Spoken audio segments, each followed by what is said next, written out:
Howdy, gang, and welcome once again to the Duct Tape Studios.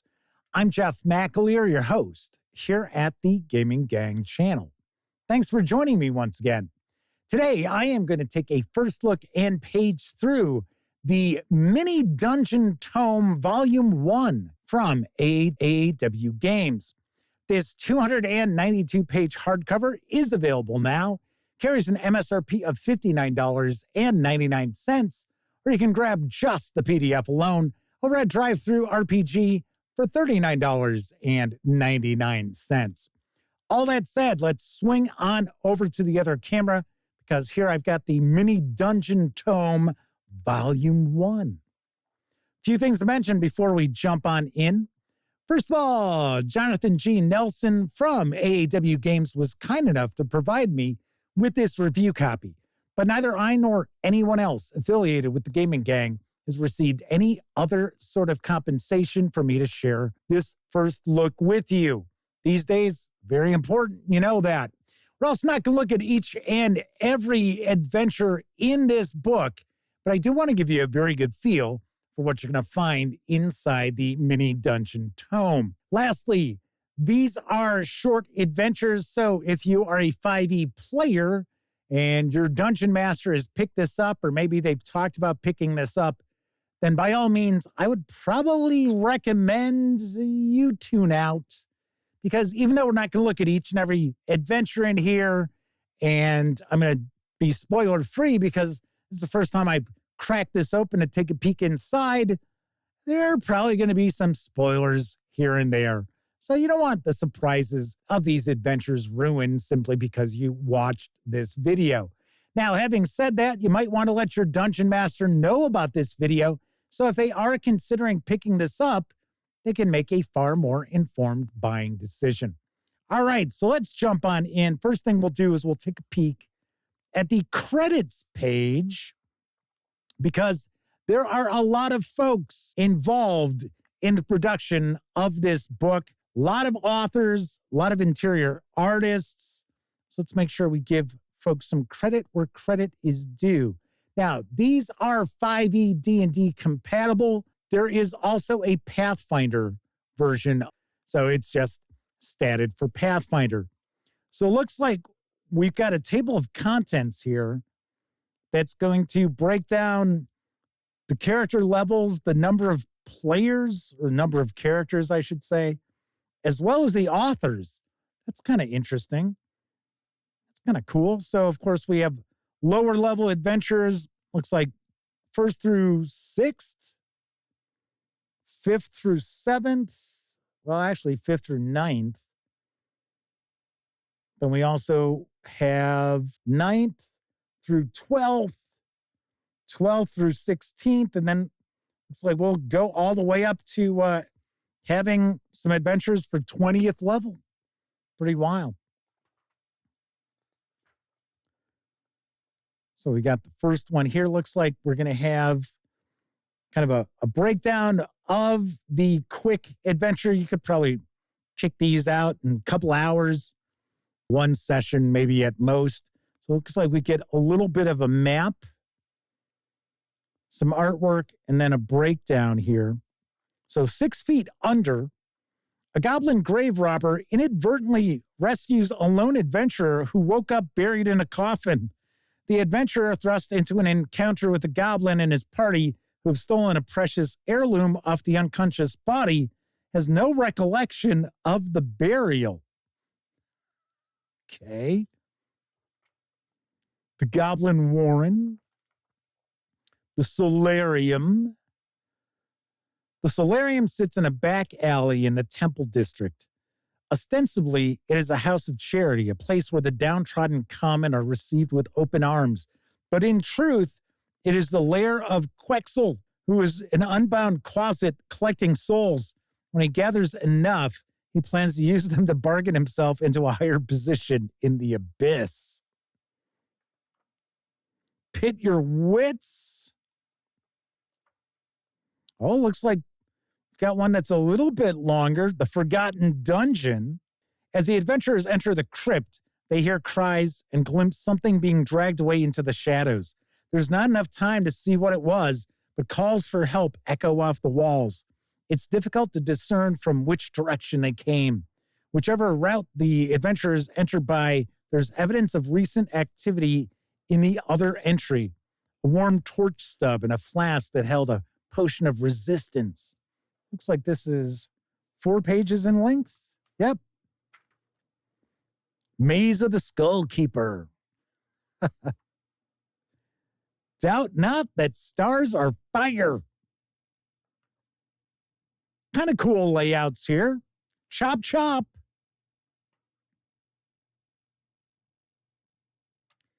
As far as the paper stock, very nice. It's got a matte finish, as you can see.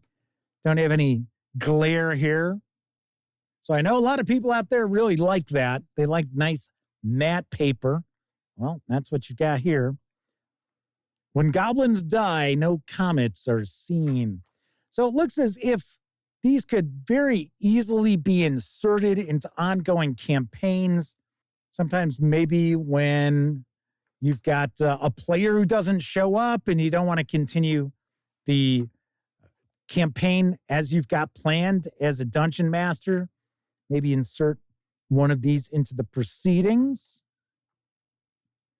Don't look like you would need a whole lot of prep for these. Artwork's pretty solid. I will say that some of these maps are striking me a little bland. Oh, that one looks better. I like that one.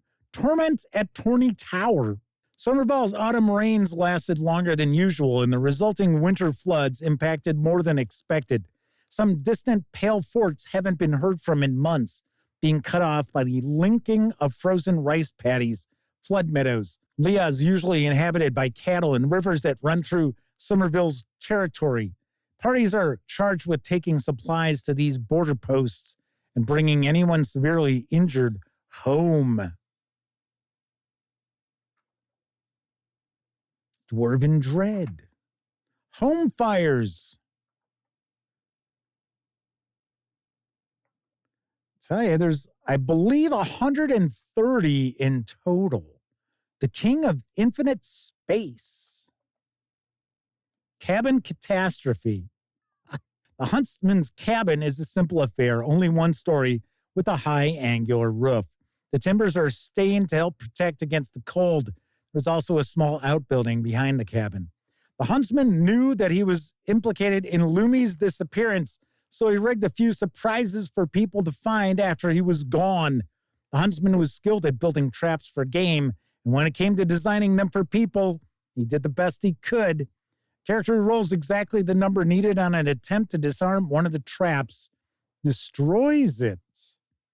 Aha. So that looks like there's a bear trap, but it's a bear, which is the trap. The Great Library. Awakening the Elder, led by a madman named Zarek. A group of cultists, mercenaries, and other foul creatures have invaded the Temple of Trinia. The temple is devoted to Trinia, the goddess of waters, and her 4 divine children, Androsi, Bacturza, and the intent of the cultists is to perform a ritual which will summon Kahazath, a kraken who will consume the divine power within the temple and become a dark god.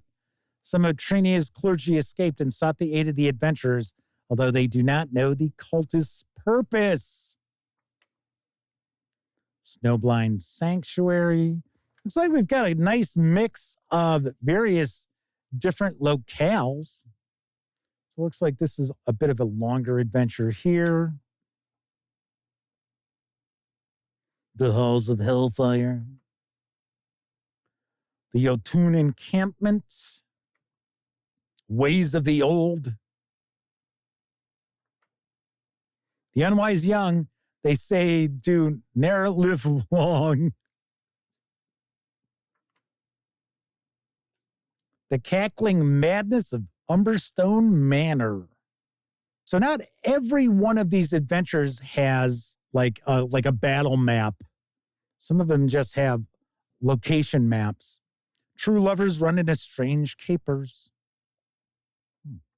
Artwork's pretty solid throughout, I gotta say. The Temple of Nihilism. Flight of the Griffin Wind. Herein you will find complete details for the airship christened the SS Griffin Wind, NPCs to crew her, and encounters and scenarios suitable for airship adventures. Whether looking to integrate an airship into your plot or granting an airship to the adventurers, this mini dungeon provides everything you need. Aha. Newborn gods. And then it looks like it's a thank you to the Kickstarter backers. Creature index. That's kind of interesting.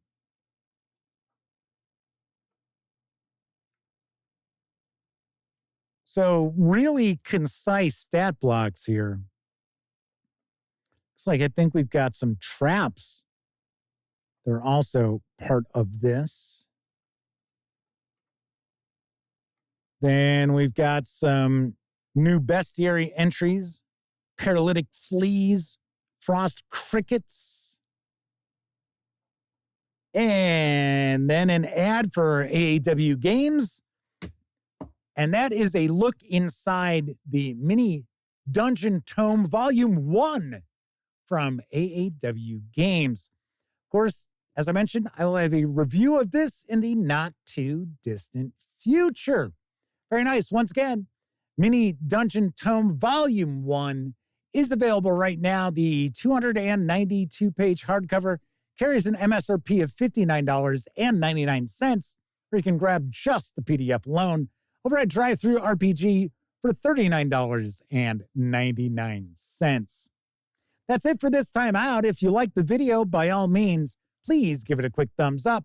Subscribe to the Gaming Gang channel if you haven't already. And if you do subscribe, don't forget, ring that bell, because it'll not only let you know when I share videos such as this first look and page through, it'll also inform you when my live stream, the Gaming Gang Dispatch, airs Tuesday, Wednesday, and Thursday evenings at 7 p.m. Central right here on YouTube. Of course, when you're not watching videos on the Gaming Gang channel, be sure to visit gaminggang.com for the latest in tabletop gaming news, reviews, and a whole lot more you are not going to find here on YouTube. You know the drill. Get your geek on at thegaminggang.com. Thank you very much for watching. Once again, I'm Jeff McAleer, and until I see you next time, certainly hope all of you get to enjoy plenty of great gaming with your gang.